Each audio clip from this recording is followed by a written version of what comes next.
The Hypnotic Hiker presents nature, the drug of choice. Hypnotic trips, if you will, virtual hiking experiences, mind trips that offer a shift in perspective. Basically, these are a series of guided journeys that take you back to your true self. In these episodes, you'll discover the true power of your unconscious mind and how to change old, outdated programs from birth that have kept you stuck. You'll enjoy some virtual hikes, some hypnosis, divine interventions. You'll learn walking meditations. By the way, I've been a clinical hypnotherapist since 2002. We'll explore the importance of staying connected or reconnecting to your wild child, to be in touch with our primitive minds, our instincts. We'll talk about how the modern world has tried to change us into cogs of a machine. I'll dive into mass hypnosis and the concept of transhumanism. We'll even explore regenerative ranching and agriculture. The most important discovery you'll have is how to lose your shadow self and how to love yourself again, standing on your own 2 feet and thinking from your heart mind and speaking with your true voice. I'm Valerie, the Hypnotic Hiker. So are you ready for a new relationship with nature and yourself? Come along with me. So this is a series, so if you're just now tuning in, then go back to episode 1 because you're learning things along the way. You'll get something out of this one, but I do encourage you to go back and listen to the whole series if possible. Welcome to episode 7 of Hypnotic Trip. The title of this show is Primitive Anxious Mind versus Modern Anxious Mind. Anxiety is anxiety. This episode is actually one that started way back in 2014 in my hiking notebook from a solo Appalachian trail hike. Spoiler alert, I did not do the whole thing. I started at the north end, but not the end. I jumped on in Kent, Connecticut on August the 11th. My goal was 3 nights or 30 miles. My sister dropped me off at 10 a.m. The first leg was uphill. Welcome to the Appalachian Trail. It took me 7.5 hours to go 8 miles. I set up camp short of my goal at 10 Mile River Camp. I wish it'd been 10 miles. I was still in Kent. It's kind of funny how you can walk all day and be in the same city, but 8 hours of driving, you could be 3 states away up there in the east. I did a check. Mentally, I was okay. Physically, I was good. Emotionally, I was kind of flat. So why was I not thrilled and excited? Well, I was actually nervous about sleeping alone. Well, not really. There were bears there. So it was physically challenging. Lots of ups and downs, large rocks to go over. I don't hike with those stick thingies, by the way. Several streams to cross, and I got to collect water from one of them. That was exciting. I did bathe in the stream at the camp. The river provided a constant sound of water, which was lovely. Dusk was starting to appear, settling in. Bears, I wondered. I wonder if there's anyone up at that shelter. I wondered this over and over as anxiety built.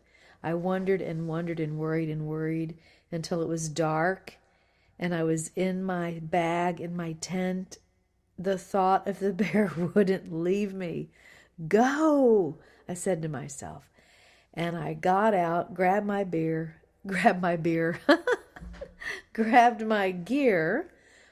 I wish, grabbed my gear, and along with the assembled tent, just pulled the stakes and all out of the ground and ran in the dark and found 3 thru hikers camped there at the actual AT shelter. It was about a mile away. I had to go back to 10 Mile Camp the next morning to get my food that I left suspended in a tree. Nobody saw any bears, by the way. Great how that imagination works. So I started off day 2 feeling very fresh and energized and focused on the next place to camp for the night. It was all about survival, just like in the modern world, but with bugs. I noticed also something kind of curious. I used a different greeting for each hiker. Sometimes I would say hello or hi or hey there or good morning. It was interesting how fast I could sum them up and the voice to them the right greeting. So my diary for day 2, I wrote, I'm at Wiley Post on day 2, 1.7 miles over the New York border, finally in another state. It was 13 miles to the next shelter with water. The ground was level now, so I can do that. I had a long rest at lunch. I'm a little sore. It was a little harder on my hips than I anticipated. I guess part of it was sleeping on the ground. It started to rain, though. I got out my rain gear and was determined to keep on, but the sky looked pretty ominous. The rain slowed me, and I doubted my ability to go to the next shelter. I still had 7 miles to go. The trail is the same as real life. Doubts, fears, pains. Where's the toilet? When do I eat? Damn those bugs. When you stop, actually, they're all over your face and ears. So you keep going. It was really stressful. And it rained, and it rained, and it rained. So checking my phone, as I didn't have a way to charge it, so I had to leave it off most of the time. So checking my phone, because of the sky and the way it looked, my sister had left a message that she said the weather was getting worse. So I called her. She said, well, you want me to pick you up? My reply was uncertain. I'd been hiking almost 2 full days. It seemed like I was too far away. She said, oh, I know where you are. I can be there in 30 minutes. I was astonished. I thought I was so much further. Anyway, I decided that I'd had enough. The meeting spot was at Highway 22. I'd hiked 20 miles, but I was done. The rain was super annoying, and it's really no fun to set up your tent in the rain. While I was waiting for my sister, I met some of the other hikers. Their names were George, Faith, and Princess. They were delighted to get my leftover food, coffee, and water. They had gone 700 miles, but had 1,400 to go. They had all started solo and joined up. Pink backpacks, and one hiker was wearing a tiara. Also, she had little plastic toys attached to her pack. I felt a little ashamed at how serious I was. I didn't really have fun, but they were having fun.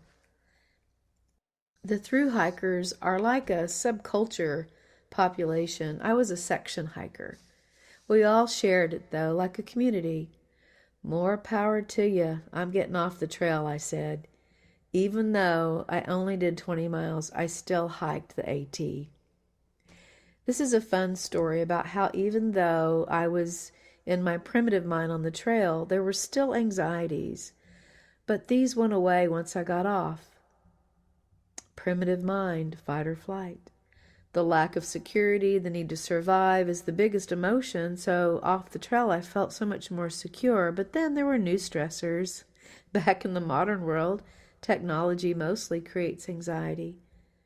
What is interesting is that even though I was only out there 2 days in nature, you don't really see those hard lines. So when I came to town, my brain was confused by those hard lines, straight edges of buildings. But it didn't take long to adjust.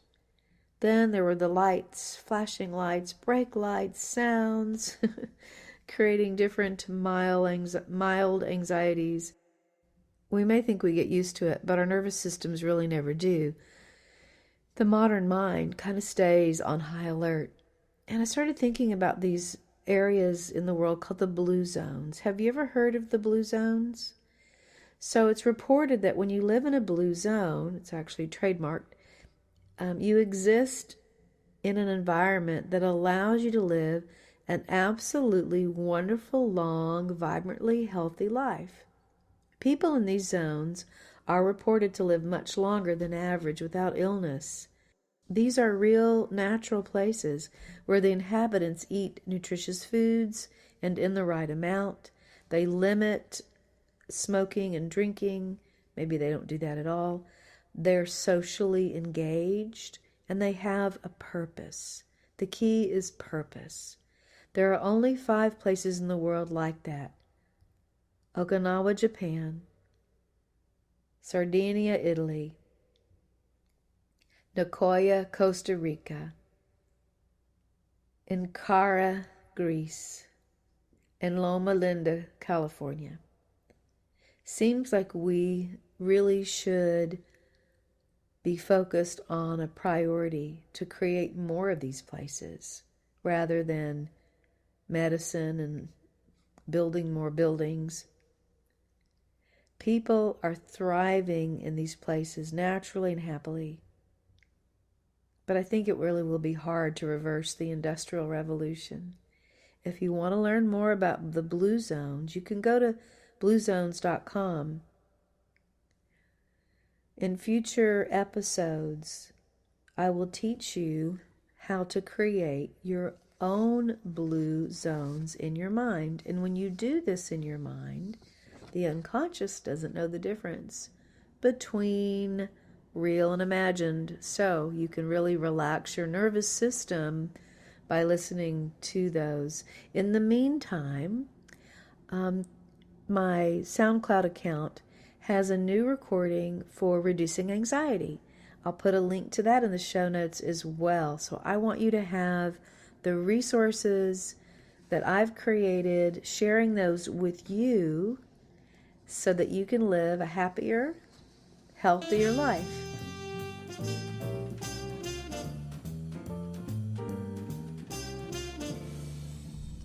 This podcast is sponsored in part by Simply Organic Soap, maker of plant-based organic soaps, lotion bars, salts, and other products, all infused with essential oils to care deeply for your skin and keep you connected with nature.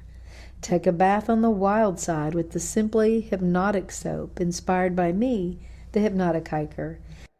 You can order this soap and all of their organic products online at simplyorganicsoap.com.